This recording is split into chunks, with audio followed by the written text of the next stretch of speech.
Hello everybody, मैं हूं Garima Verma, Garima maths classes. Welcome to my YouTube channel.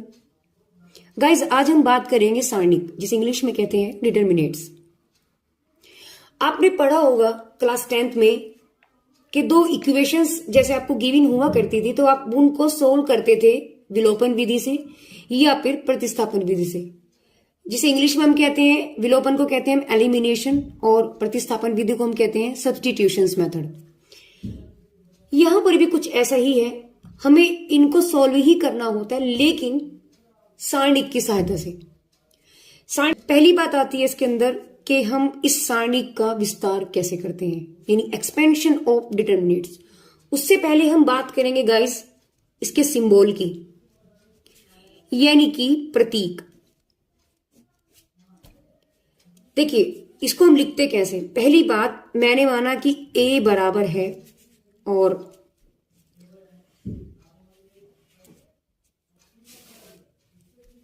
x का जो कोफिशिएंट होगा उसे हम यहां लिखेंगे, y का जो कोफिशिएंट होगा उसके हम यहां जस्ट इसको साइड में लिखेंगे।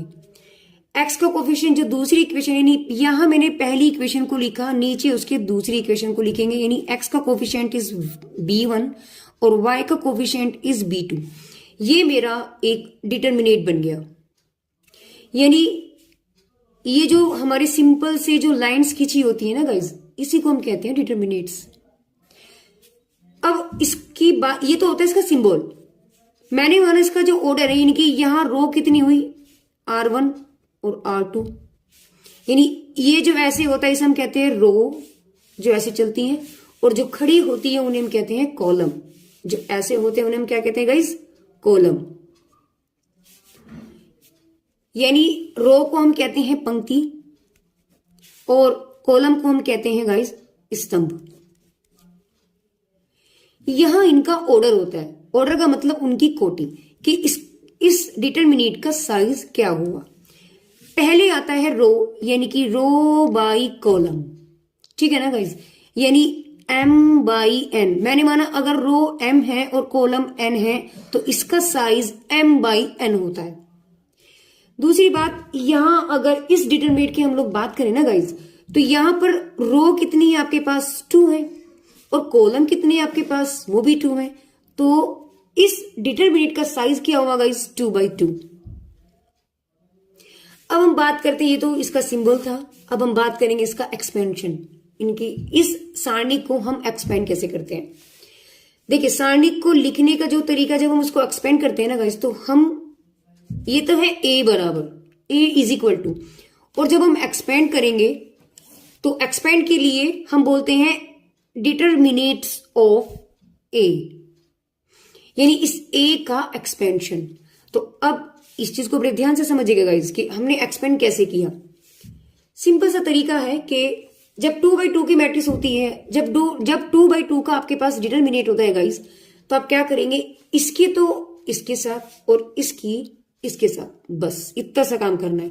तो आपके पास डिटर्मिनेट्स ऑफ ए क्या रह गया guys, a1 b2 minus b1 a2। एक एग्जाम्पल हम लेते हैं। अगर a बराबर हमें दिया गया है 2 4 3 5 और हमसे इसका प्रसार पूछा गया है, तो क्या करेंगे, determinants of a is equal to, आपको क्या करना है गाइस, ऐसे और ऐसे, सिंपल सा काम हुआ। तो 2 into 5 minus 3/4 that will be 10 minus के 12, यानी माइनस के 12। तो आपके पास determinant of a is equal to minus के 12 हो गया। ये बात होती 2/2 की। अब डिटर्मिनेट्स तो ज्यादा भी हो सकती है ना, इसका ऑर्डर आपके पास और बड़ा भी हो सकता है।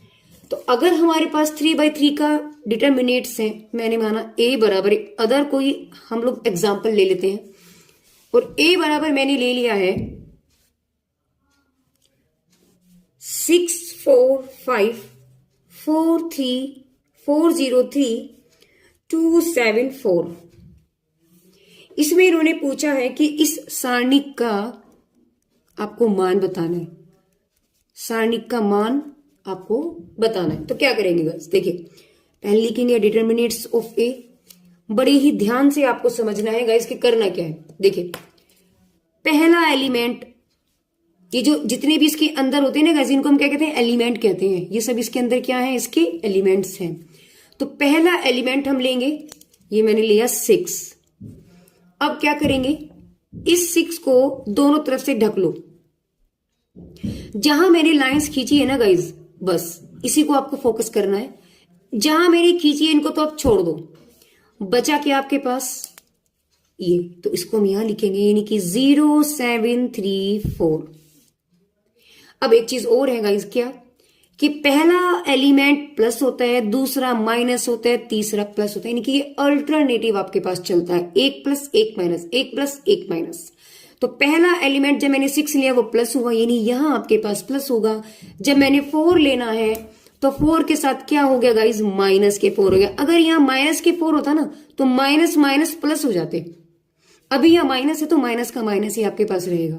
आगे चले, 4 को मैंने कवर्ड किया, ये देखिए ऐसे मैंने इसको कवर्ड किया, उसी का कॉलम और उसी की रो पूरा ढक दो, वो क्रॉस बन जाना चाहिए आपका। बाकी के जो एलिमेंट बचेंगे आपको उसको सेम लिखना है, 4 5 7 4। अगला आपके पास क्या है, +2, क्योंकि ये प्लस था, फिर माइनस आया, फिर प्लस आया, ठीक है ना। तो यहां से अब आपके पास क्या होना है, अब इस 2 की बारी आ गई है ढकने की। ये ऐसे गया, यानी इसको कॉलम वाइज भी क्रॉस करेंगे और उसको रो वाइज भी हम क्रॉस करेंगे। तो यहां से आपके पास क्या बचा गाइस, 4 0 5 3, 4 0 5 3। अब तो कुछ भी नहीं बचा, तो सिंपल सा आपका काम रह गया है 6 और इसकी मल्टीप्लाई इसमें माइनस ये। गाइज ये आपको ध्यान रखना है कि पहले ये वाला चलेगा फिर ये चलेगा। तो यहां से जब इसमें क्या है, 0 माइनस 21 माइनस के 4, 16 माइनस के 35 प्लस 2, 12 माइनस के 0, यानी आपके पास आंसर क्या बचेगा, 6 इंटू माइनस के 21 और माइनस के या माइनस के 19 प्लस के 2 इंटू 12, यानी टोटल आपके पास आंसर जो गाइस बनेगा आपके पास आ जाएगा गाइस माइनस के 26। तो यहां से अगर हम देखें तो determinant a is equal to minus के 26 और यही इसका आंसर होगा। अब हम बात करेंगे गाइस उपसारणी की। जैसे आपने सुना होगा इंस्पेक्टर से छोटा होता है सब इंस्पेक्टर, तो ठीक उसी तरीके से सारणिक का छोटा सा पार्ट जो होता है उसे हम कहते हैं उपसारणिक। ए बराबर अगर मेरे पास कोई सारणिक है, यानी कोई डिटर्मिनेट मेरे पास है, तो उपसारणिक उसका क्या हुआ, यानी कि इस सारणिक में से निकली गई छोटा सा पार्ट, एक छोटी सारणिक।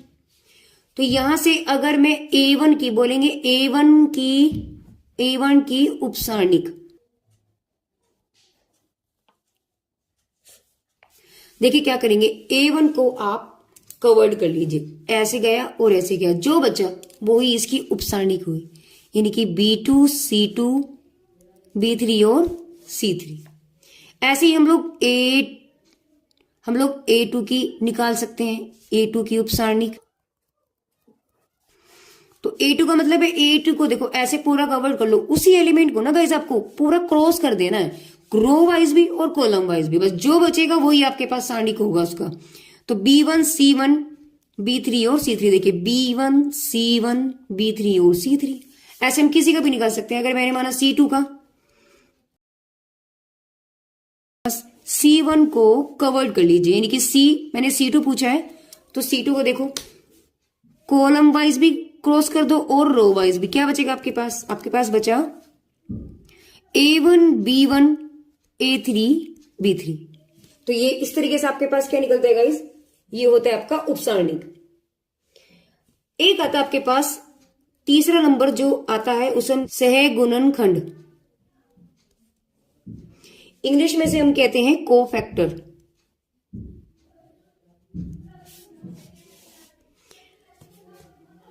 देखिए कोफैक्टर में और उपसारणिक में एक छोटा सा फर्क है, सिर्फ एक छोटा सा फर्क होगा। वो क्या होगा, यहां आपके पास सपोज करो, एक मैं और दूसरी तरीके से आपको समझाती हूँ इसके क्या फर्क है इसमें। पहली बात तो एलिमेंट्स मेरे पास क्या होंगे, मैंने माना एक सारणी के अंदर एलिमेंट कुछ ऐसे होते हैं, A11 A12 A13 A21 A22 A23 A31 A32 A33, यानी कि इसका मतलब हुआ पहली रो का पहला कॉलम, समझ रहे ना गाइज, पहली रो का पहला कॉलम, पहली रो का दूसरा कॉलम, पहली रो का तीसरा कॉलम। ऐसे अगर मैं इसकी बात करती हूं तो तीसरी रो का पहला कॉलम, यानी कि मेरे पास आई जे बने। आई मेरे को शो क्या कर रहा है, रो को, और जे क्या कर रहा है, कॉलम को। सिंपल सी बात है ना। तो आई और जे, यहां आपके पास क्या करना होता है, देखो कोफैक्टर में हम लोग कैसे निकालते हैं, किसी भी सारणिक का कोफैक्टर हम लोग कैसे निकालेंगे। उप सारणिक पे सिर्फ इतना सा काम था गाइस, देखिए क्या किया था, जिस भी एलिमेंट का हमें उप सारणिक निकालना था उसका हमने प्लस बना दिया, यानी कि उसको क्रॉस कर दिया हर तरीके से, और जो बचा हुआ हिस्सा हो हमने उसे लिख दिया। बट यहाँ गाइस हम लोग कोफैक्टर की बात करते हैं, तो कोफैक्टर का अगर मेरे से पूछा गया है कि भैया A12 का कोफैक्टर बताइए,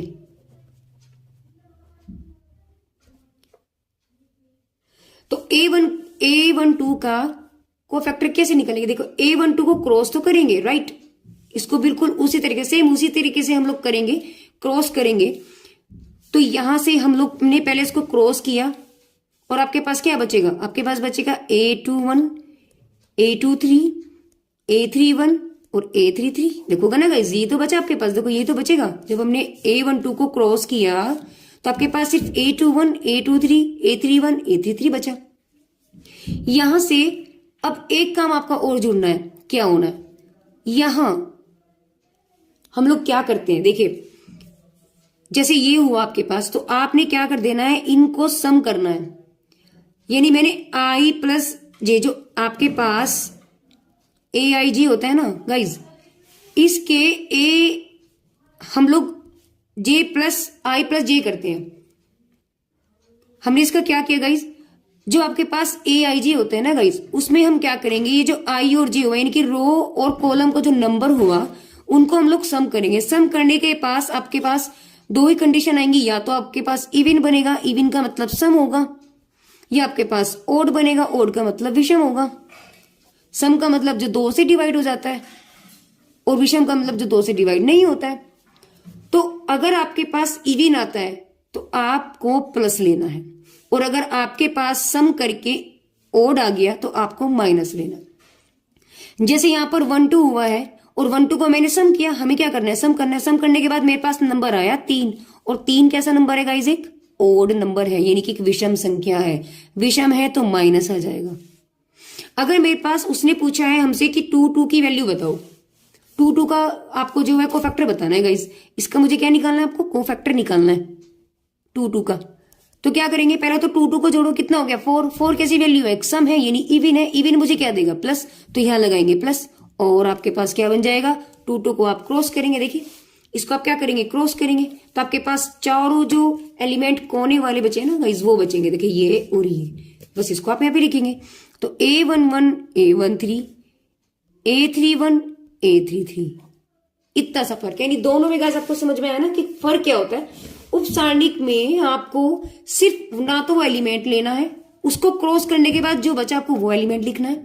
दूसरी बात, आपके इससे पहले कोई प्लस माइनस का कोई ऐसा झंझट नहीं है, लेकिन कोफैक्टर के अंदर आपको क्या करना पड़ेगा, मेन ध्यान देना पड़ेगा कि जो एलिमेंट मेरे पास हैं उनके उस नंबरिंग को मुझे सम करना है। सम करके अगर मेरे पास इवन नंबर आता है तो प्लस में वैल्यू जाएगी, और आपके पास ओड नंबर जाता है तो आपके पास वैल्यू माइनस में जाएगी। अब ना एक क्वेश्चन लेते हैं गाइस। एक एग्जांपल हमने लिया है जिसमें आपसे पूछा गया कि 4 का उपसारणिक तथा उसका सह गुणनखंड क्या होगा। उपसारणिक मतलब माइनर, और सह गुणनखंड मतलब उसका कोफैक्टर। तो चलिए निकालते हैं सॉल्यूशन।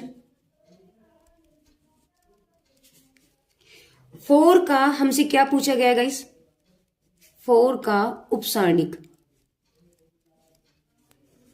यानी कि माइनर।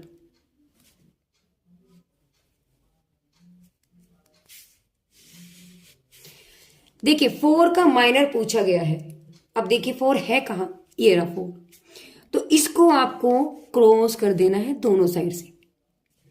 आपके पास जो बचेगा वही आपके पास इसका माइनर निकलेगा, यानी कि 3 5 5 1। देखिए ये बचे ना सिर्फ आपके पास एलिमेंट्स, तो बस इन्हीं को तो लेके चलना है। और इसका हम क्या करेंगे गाइस, क्रॉस।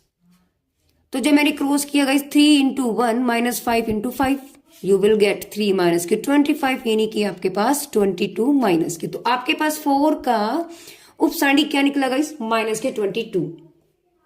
अब और क्या पूछा इन्होंने गाइस, इन्होंने पूछा है कि 4 का सह गुणनखंड यानी कि 4 का कोफैक्टर हमसे पूछ रहा है। तो कोफैक्टर हम कैसे निकालते हैं, पहले हमें चेक करना पड़ेगा गाइस कि ये कौन से नंबर पर जाकर आपके पास बैठा है। 4 को मैंने चेक किया कि ये दूसरी रो का, देखो ये गाइस क्या है आपके पास, ये मैं यहां लिख देती हूँ गाइस, ये है आपके पास रो 1, रो 2, रो 3, यानी कि जब ऐसे चलेंगे तो आपके पास क्या है, ये रो 1, ये रो 1 है, ये रो 2 है, ये रो 3 है, और जब हम ऐसे गए तो ये क्या आपके पास गाइस कॉलम है, यानी कि C1 है, C2 है और C3 है। तो यहां से हमें 4 के बारे में पूछा गया, तो 4 को अगर मैं काउंट कर दूं गाइस तो क्या बैठा आपके पास, दूसरी रो का तीसरा कॉलम, यानी आपके पास एलिमेंट कौन सा बैठा है, 4, आपके पास 4 बैठा है दूसरी रो का तीसरा कॉलम। देखिए m/n था यानी कि रो बाई कॉलम था, तो रो आपके पास 2 है और कॉलम आपके पास 3 है। तो आपके पास 4 कौन सा एलिमेंट हुआ गाइस, A 2 3। अब मैंने 2 और 3 को मैंने प्लस किया, जब मैंने इनको प्लस किया आपको पास देखो 2 और 3 को मैंने प्लस किया, क्या बन गया 5। 5 कैसा नंबर है आपके पास, ओड यानी कि विषम। और विषम जब होता है गाइस, देखो मैंने आपको भी पहले पीछे में भी मैंने आपको बताया था कि जब ओड होता है तो साइन आपको क्या लेना है गाइस, माइनस में लेना है, और अगर आपके पास सम आता है तो आप उसको प्लस लेंगे, अदरवाइज आप माइनस लेंगे। तो यहां वही चीज हुई है गाइस कि आपके पास ये ओड आया है, और ओड का मतलब क्या हुआ गाइस, आपको माइनस लेना है।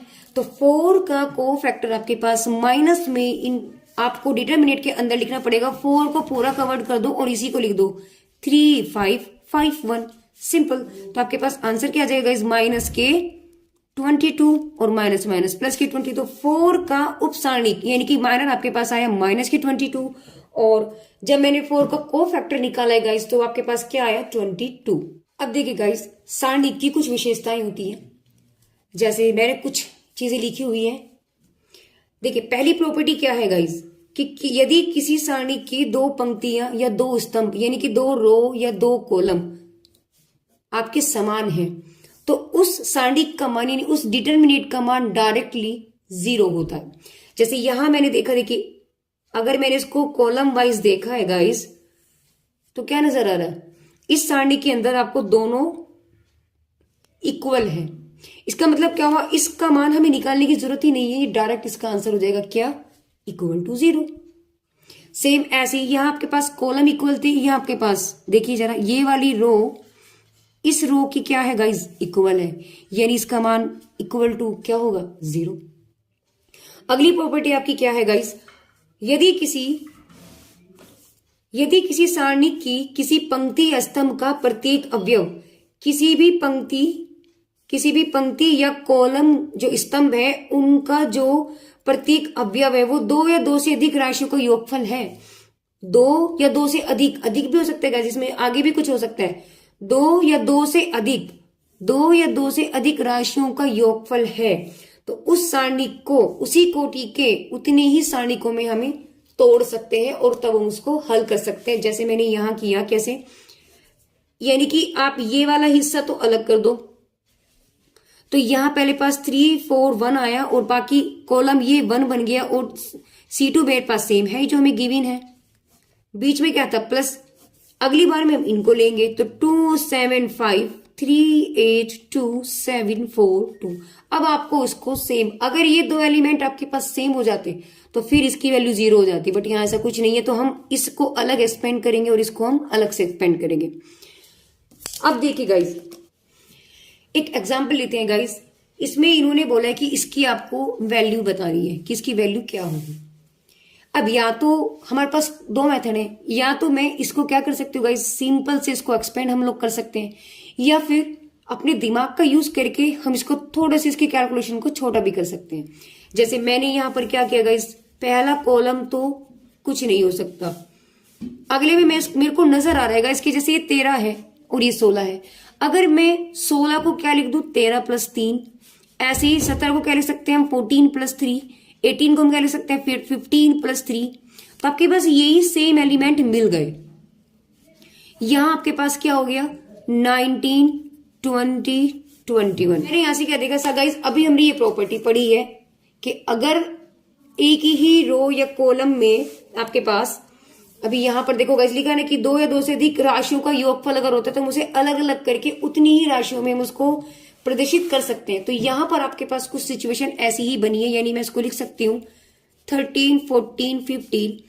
सेकेंड कॉलम भी आपके पास सेम आ गया गाइस, और इसको छोड़ देंगे 19, 20, 21। अब बीच में क्या आपके पास गाइस प्लस है, तो जिस रो में आपके पास होगा ना गाइस, ये उसी रो में आपको या कॉलम में उसी में आपको लिखना पड़ेगा। तो आपके पास कॉलम 1 सेम रहेगा, कोई चेंजेस नहीं है। और दूसरे में आपके पास पहली बार में मैंने इसको लिखा था गाइस, ये वाला लिखा था, अब अगली बार में इसको लिखेंगे तो क्या बनेंगे आपके पास 3, 3, 3, 19, 20, 21। तो अब मैंने आपको भी ये गाइस बताई थी, अगर किसी भी रो या कॉलम में आपके पास सेम आता है, देखिए यहां मैंने अभी आपको बताया था किसी भी डिटरमिनेट के अंदर अगर आपके पास 2 कॉलम या 2 रो अगर समान होती है, उसका मान डायरेक्ट क्या होता है गाइस, 0 होता है। तो यहां से हम लोग क्या देख सकते हैं गाइस, ये देखो मेरे पास सेम है, यहां से ये दोनों सेम है, तो इसका मतलब इसकी वैल्यू भी 0 और इसकी वैल्यू भी 0, तो आंसर डायरेक्ट क्या आ गया गाइस, 0। तो गाइस इस वीडियो में बस इतना ही, मिलते हैं नेक्स्ट वीडियो में इसकी एक्सरसाइज के साथ में। तब तक के लिए गाइस बाय बाय।